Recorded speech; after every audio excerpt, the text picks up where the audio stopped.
So we're in this series called Do You See What I See? And what we want to do throughout this series is begin to see the world as God sees it.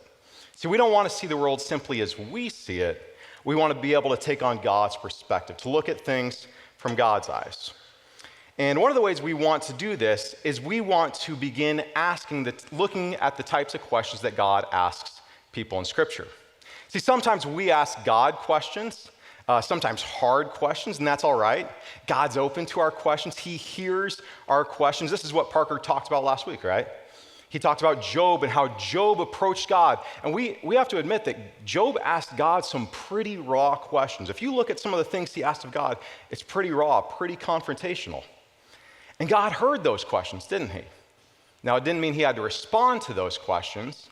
And in Job's case, he didn't actually respond to those questions. He responded to a different set of questions, but still he heard them. But now, what if the tables were turned, and instead of us asking God questions from our limited point of view, what if we began to listen to God's questions from his point of view? How could that change my life? How could it change my view of our world? And not just that, but how could it change the trajectory of my life? Well, today we're going to listen to a question that changed the prophet Isaiah's life. And what I believe God wants us to see is that when we get this God-oriented view of the world, when we get to see the world as God sees it, and hear the question that flows naturally out of this God-oriented look at the world, we'll discover a meaning and a purpose for life that far exceeds anything that we, from our humble human vantage point, could ever muster on our own. And so with that, let's go ahead and look at our text today. If you brought a Bible with you, we're going to be looking at Isaiah 6, 1 through 8. And if you didn't, that's okay. We're going to have all the words on the screen. So beginning in Isaiah 6, verse 1, we read this. In the year that King Uzziah died, I saw the Lord, high and exalted, seated on a throne, and the train of his robe filled the temple. Above him were seraphim, each with 6 wings. With 2 wings they covered their faces, with 2 they covered their feet, and with 2 they were flying. And they were calling to one another, Holy, holy, holy, just like we sang in that song. Holy is the Lord Almighty. The whole earth is full of his glory. At the sound of their voices, the doorposts and threshold shook, and the temple was filled with smoke. All right, let's pause here for a moment. So here we get a vision from God. We get a chance to see what God sees. And I could show you all sorts of pictures that might help us envision this scene for ourselves. There are famous paintings that help bring this story to life. And because of archaeology, we have a better idea of what, for example, the temple looked like and what these seraphim looked like. We have these ancient pictures that sort of depict at least what an ancient Israelite thought they looked like. But I don't want to get too hung up on that, partly because pictures will never do justice to what Isaiah saw. They can never possibly capture the wonder of this scene. You're just as well thinking about the most beautiful thing you've ever seen in the world, whether it's the Grand Canyon, Niagara Falls, Kinnick Stadium. Am I right? Take it in. You knew I had to, right? It's rivalry week. And besides, let's be honest here. Let's be honest, okay? Just heart to heart. If you've watched this rivalry game the last 2 years, you know that looks a lot better than whatever product is going to be on the field, even with a rejuvenated Husker program. So where was I? Pictures don't really do justice to the scene, not even Kinnick Stadium in all of its glory. Not just that, though. The real reason why I don't want to get too hung up on pictures here is because I don't want us to miss what this vision is trying to highlight. And here it is. What Isaiah saw, and we get to read, is a vision of the King of the universe in all of his glory. It's a vision of the King of the universe in all of his glory. Why do I say that? Specifically about God being king. Well, look at verse 1 again. What did Isaiah see? It says, I saw the Lord high and exalted, seated on a throne. Well, who sits on thrones? Kings, right? And not just that, but this word Lord. In Hebrew, it's the word Adonai. It's a word that means master, boss, person in charge.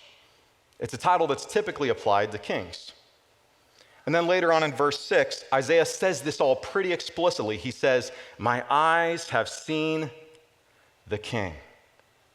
And so this is a vision of the King of the universe in all of his glory. And why does that matter? Well, do you remember when Isaiah received this vision? How did this whole story begin? Verse 1. In the year that King Uzziah died. Now that's an interesting detail. First off, it helps us date the passage. We know that Uzziah died in 740 BC, and so because of that, we know how this story intersects with what's going on the world stage, what's happening in world history right at the time this happened, and that's important. But not just that. What makes this detail important, why it's in the story in the first place, is because God wanted Isaiah to see who the real king is. See, what you need to know about Uzziah is that he reigned over Judah for 52 years. Think about that. 52 years. And that's at a time where the average lifespan was more like 40 years. In the US, we elect a new president every 4 years, and I don't have to tell you how traumatic that experience can be. I don't even have TV, and I'm still decompressing from the ads. Imagine only ever having one king your whole life, and a pretty effective king at that. At least if we're talking about material prosperity. We know that Uzziah invested in the nation's infrastructure. We know that he expanded their borders. We know that he secured some of the most lucrative trade routes in the region. Many Old Testament scholars call this Judah's golden age, the best time in Judah's history, at least financially speaking. So imagine you've only had one king your whole life, an effective king. And then add to that the fact that right around the time Uzziah died, 740 BC, Assyria, the greatest and most barbaric empire in the world, began invading your territory and threatening to take your country. Imagine how you would feel if you were a citizen of that country. How would you feel if you were a resident of that country? Distraught? Uncertain, anxious, afraid? I know I would be. And so you can imagine then what this vision would have meant to Isaiah. It would have reminded him that there is another king, that there is a greater king, that there is a king who is above all kings. And so no matter how uncertain things appeared, Isaiah could trust that God was in charge, that he was running the show. Not Uzziah, not the king of Assyria, God. He's the real king. Now, there's a lot more I want to say about this vision, but I want to pause here because I wonder if this isn't something we need to see for ourselves as well. I wonder if we don't need to be reminded about who the real king is. See, it can be so easy for us to buy into the lie that says the world is run by humans. Isn't this what the ads tell us? That my candidate will change the world for the better? That my candidate will establish heaven on earth? That the world will fall apart if the other candidate isn't elected or is elected? Now, this isn't to say that politics don't matter and that humans don't play a role in what happens in the world. We do. And in fact, the Bible tells us from the very beginning that God gave humans the role of ruling the world on his behalf. In Genesis 1:26, God says, "Let us make mankind in our image, in our likeness, so that they may rule." Fundamental to being human is ruling the world on God's behalf. But that's the point. It's on God's behalf. And it's by God's authority, which means he's the real king. He's the true king. Not you, not me, not some politician in Lincoln or in DC. God's the real king. And that's good news. It's good news because God isn't like other kings. He's a good king. He's a wise king. He's a just king. And he's a king who doesn't simply promise to establish heaven on earth, but he's a king who actually has the power and the character to pull it off. It's good news. And yet, even though the revelation that God is king is good news, it can also be challenging news. Why is that? Well, let's keep reading. Picking up in verse 5, Isaiah says this, Woe to me, I cried. I am ruined, for I'm a man of unclean lips, and I live among a people of unclean lips. And my eyes have seen the King, the Lord Almighty. The reason why this vision of God as King can be so challenging is because it highlights the fact that we are rebels. Now, I don't know if Isaiah knew he was a rebel prior to this vision. I'm sure he had some sort of idea that he had defied God in some way. But there's something about being in God's presence that made Isaiah acutely aware of his shortcomings. It's kind of like whenever you find yourself in the presence of someone who has authority over you, whether it's a parent, a principal, a boss, a police officer, all of a sudden you have this heightened awareness of when you're doing wrong. And that's what Isaiah experienced here. He found himself in God's presence, and all of a sudden he was hyper aware of the wrong that he and his people had been doing. Specifically, that they had been giving their loyalty to idols. Why do I say that?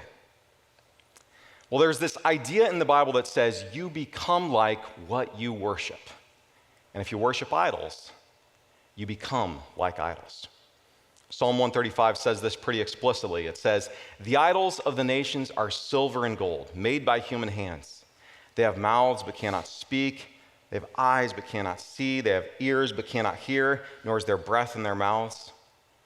Those who make them will be like them, and so will all who trust in them." In other words, if you worship idols, which cannot speak, cannot see, cannot hear, cannot breathe, then you will become like idols. Not physically, of course, but spiritually. You're going to become spiritually dead. And this is exactly how God describes Isaiah's people later on in Isaiah 6. Notice what he says in verse 9. He says, "Be ever hearing, but never understanding. Be ever seeing, but never perceiving." In other words, go ahead and keep worshiping idols, but if you do, just know you're going to remain like idols. So the point here is that Isaiah and his people were idolaters. They may have professed allegiance to God, but their loyalty went somewhere else. And I want to pause here again because isn't this us? Are we really so different?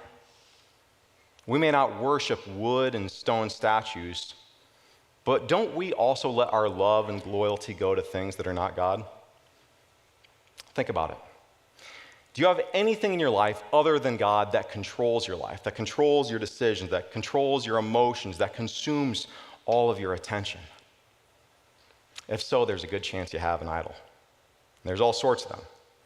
Maybe for you it's sports, those rituals where we bow the knee to the gods of football, soccer, baseball, volleyball. If you've ever found that the outcome of a game changes the person that you are, how you speak, talk, and act, there's a good chance you have an idol. Or maybe for you it's money. If there's one idol, one God that Jesus highlights, it's this. Do you remember what he said in the Sermon on the Mount? You cannot serve both God and money. Money can be a god, and so if you find yourself constantly going to the stocks app and watching the ticker all day, there's a good chance you might have an idol. Or maybe for you it's your job. Or maybe it's your politics. Or maybe, here's a subtle one, but it's insidious, maybe it's your family, your kids. And not just that, but your expectations about how the holidays will go with your family and kids. That can be an idol. The truth is, just about anything in this world can be an idol. Even you can be your own idol. In fact, self-worship seems to be the idol that stands behind all idols. As Tim Keller once said, every sin is an effort to turn away from the worship of God to the worship of self. This is all to say that idolatry isn't an ancient phenomenon. It's alive and well, and it has disastrous consequences for the people that we are becoming. Don't miss this. When we elevate things that are not God to the position of God, we become less and less like God and more like the idols that we worship.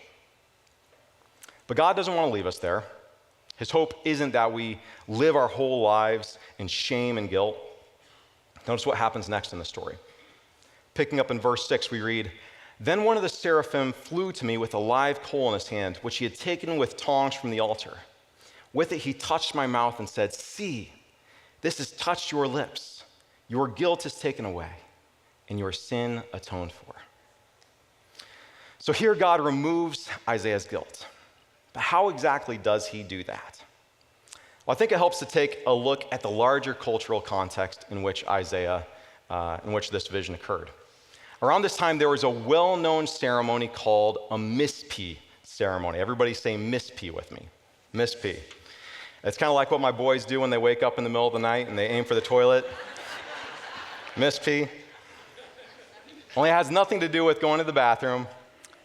This was a ceremony designed to bring idols to life. Basically, they would take these statues that craftsmen had made, and they'd perform these elaborate rituals on the mouths of the idols in order to purify them, in the belief that if they purified the mouth of an idol, then a god would come live inside the idol. The idol would come alive. Now, in the Bible, God sees through this. He knows that these idols didn't actually come alive. They were just wood and stone statues and nothing more. But still, notice this. In Isaiah 6, God does the same thing to Isaiah. Just as they purified the mouths of idols to bring them to life, so here God purifies Isaiah's mouth in order to bring his idol, his image to life. And I point this out because this is really how the Bible talks about salvation. It teaches us that we were created in God's image, as God's idol. That's what the word image means, idol. It's the same word. But somewhere along the line, we tarnished God's image and began to reflect the image of things that are not God.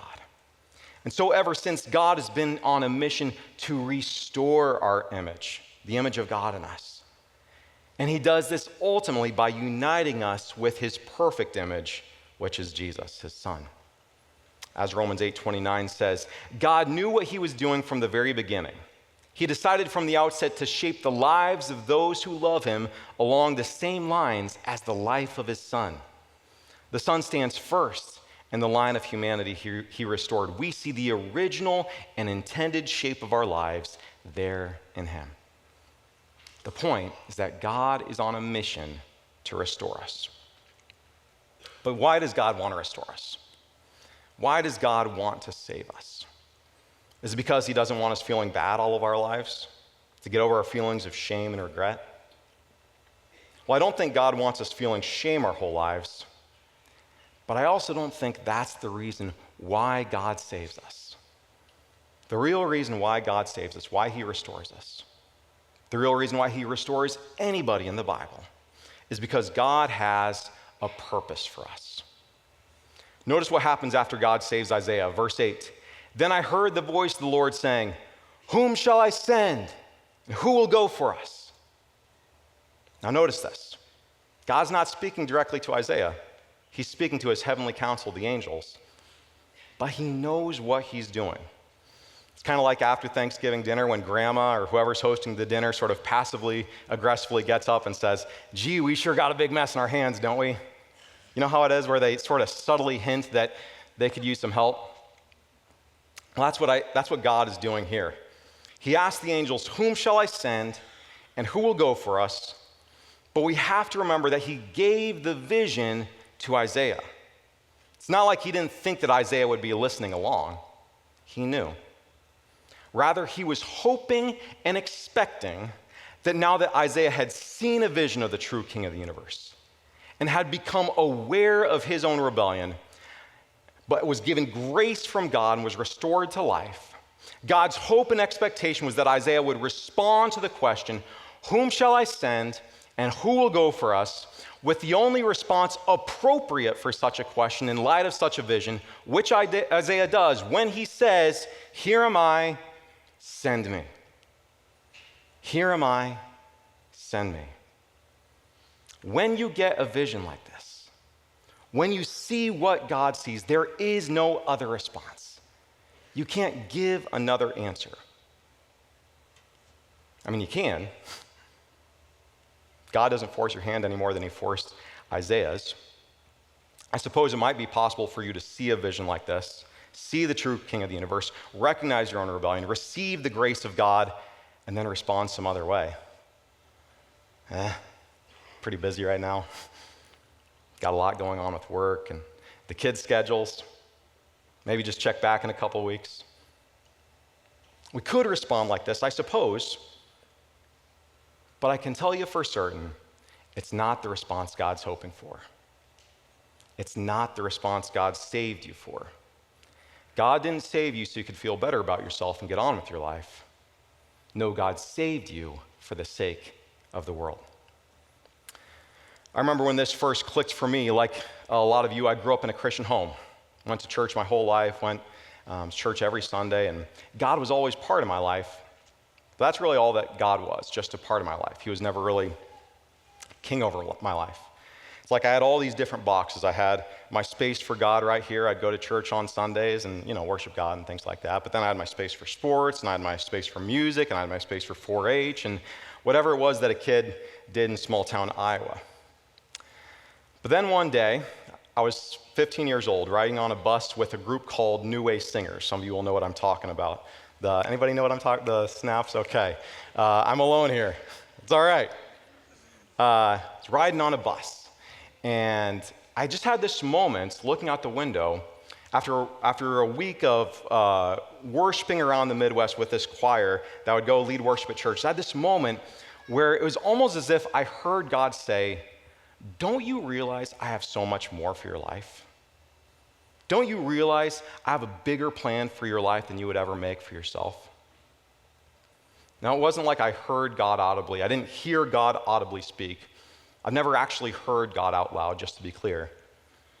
But it was just like this moment of realization where everything seemed to click, where everything fell in its proper place. And I had this moment where I looked out this window and I said to myself, I could do this for the rest of my life. And since then, I've been on a journey of following Jesus and figuring out what that looks like for me.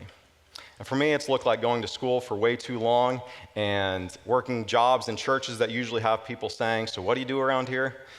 It's true. And it's all part of a mission and a gifting that I believe God has given me, which, as I see it, is to help people better understand the Bible and enjoy the Bible so they can better know and love the God who is revealed in the Bible. That's how I understand my calling in life. But that's probably not yours. That's okay. Where would the fun be in that? Where would the beauty be in that? And God's mission is too big anyway. And so for you, whatever call God might have for you, it may not look like full-time ministry, although it might. It might look like you taking a hard left turn and leaving your job to go work in a local church or serve on the mission field. And if that's you, I'd love to have a conversation with you to help you discern that. But it might just look like you saying, "Here I am," in whatever context God has placed you, to be willing and open to do whatever it is God has called you in the place He has placed you. See, being sent doesn't necessarily mean going anywhere. God said, "Whom shall I send?" Isaiah said, "Send me." And do you know where Isaiah went? Nowhere. Nowhere. He did all his ministry in the same city where he received his call. For Isaiah, being sent wasn't so much about where he went as much as it was about what he said, how he lived, and how he loved. And the same might be true for you. You might be a teacher, a doctor, a janitor, a lawyer, an EMT, a stay-at-home parent. And if so, that's great. That's amazing. We need people doing jobs like that. Now, I couldn't do jobs like that. I have a lot of respect for people who do those sorts of things. For the people at the schools who love on my kids. And for the doctors and healthcare workers who know how to tend not just to my body, but also to my soul. And to the farmers who are literally doing the thing that God tasked Adam and Eve to do at the very beginning, to cultivate the earth. You're doing holy work. It's important work. But whatever it is that you do in your life, as you go about your day, do you see the vision God has for your life? Do you see the purpose God sees for your life? God's asking the question, "Whom shall I send and who will go for us?" But only you can decide your answer. And so, God, as we come to the communion table today, We are so thankful for your Son, for Jesus, who, like Isaiah, when he was given the vision, when he received the call, didn't shy away, but with open arms said, "Here am I, send me." And it's those open arms on the cross that we come together to remember right now at this moment of communion. God, we thank you. Thank you that you didn't leave us in our brokenness, that you haven't left us in your guilt, that you see value in us. Not just that, but you see opportunity and purpose and potential in us. So now, God, I pray that you'll open our eyes. Help us see what it is you have for our lives. Help us see the vision you have for our lives. And strengthen us by your Spirit so we might have the courage, like Isaiah and like Jesus, to say, "Here am I." God, we thank you for your Son, for your perfect image. This we pray in your name. Amen. So today we've been talking about the question, whom shall I send and who will go for us? And a lot of this has been really theoretical. I want to get super practical right now, just to talk about what does this look like in our lives. And there's this, if you've been around Third City for a while, you've probably heard Dan use this phrase, every member a minister. I want you to know that's not a cliche. We actually mean that. We actually mean that every person who calls Third City home has a role in serving in the ministry here. And we know that Third City wouldn't be what it is today if it wasn't for all the people over the years who opened up their arms and said, "Here am I, send me." We're so thankful for how you stepped up and served, and also, just like we talked about this morning, how you stepped up and have given and have made this church what it is. At the same time, I don't know if you've noticed, but our church has grown a lot. Have you noticed this? We're feeling a little bit pinched here. We're feeling a little bit pinched in the parking lot. And that's exciting, but with growth also comes a lot more needs. This is something I've been hearing from our staff a lot lately. I need volunteers here, I need volunteers here, I need volunteers here. I don't know how I'm going to do my ministry if I don't have the help that I need. And so I knew I was preaching this sermon this week, and so I put out a request to our church staff. I said, "Hey, just let me know. Give me a detailed list of all the different ways you need people to serve." And here's what I heard from the staff. I heard that we need more door greeters and communion attendants and ushers and baristas and parking attendants. I don't have enough fingers for this. Camera operators, handymen and handywomen. We're inclusive here. Group leaders for kids. Room hosts for kids, check-in attendants for kids, baby snugglers, toddler wranglers. It's serious work back there in Kid City. Coaches for Element, check-in crew for Element, Spanish speakers for pretty much all the above, which I just find really beautiful, but again, it's a real need for us. And then up there in Broken Bow, same thing, you're not off the hook. In fact, I want to just let GI know this. You just learned this morning, Broken Bow. They're going to be adding a second service. You think we've grown, they've grown almost twice as much. So they're going to be adding, really cool. So we're celebrating. And they're going to be adding a second service because they have so many people and especially so many kids showing up that they need to make room. And so with that, again, as beautiful as it is, we're going to need some of you to step up. And here's what Nick and Marcy told me. You need more door greeters and hub attendants and kidsmen helpers and kidsmen leaders and musicians and worship leaders. And that's just the needs within the church. My wife, she leads our global and local outreach, and she's been out of the country for the last couple of weeks. I'm really looking forward to her being back and helping with the kids. She's been out. And I haven't been able to ask her this question, but I can guarantee you, if I asked her how our people could serve with our ministry partners, both locally and globally, the list would be twice as long. Believe me, I know. She's really good at finding work to do. And so that's just to say the needs are there.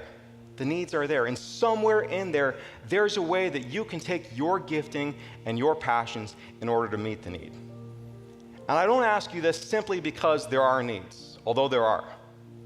The real reason we invite you into this is because we believe that there's something magical that happens when you take what God has wired you to do and you use it to meet a real world need. When you meet a need that occurs both in the church and outside the church, and you're able to put into practice your gifts, your passions, the thing that God has called you to do, there's nothing like it. I can tell you from my own experience. This gives us the meaning and the purpose that the world so desperately craves. And so if you're looking for that, or if you've been around Third City for a long time and you've never taken this step to step up and serve, here's your invitation. Right after this song, go to the hub, Say, here I am. Just like that. You can do that. I think they'll have a lot of fun with it. Here I am. And together, let's discover how you can find your part to fulfill God's mission in our world here at Third City.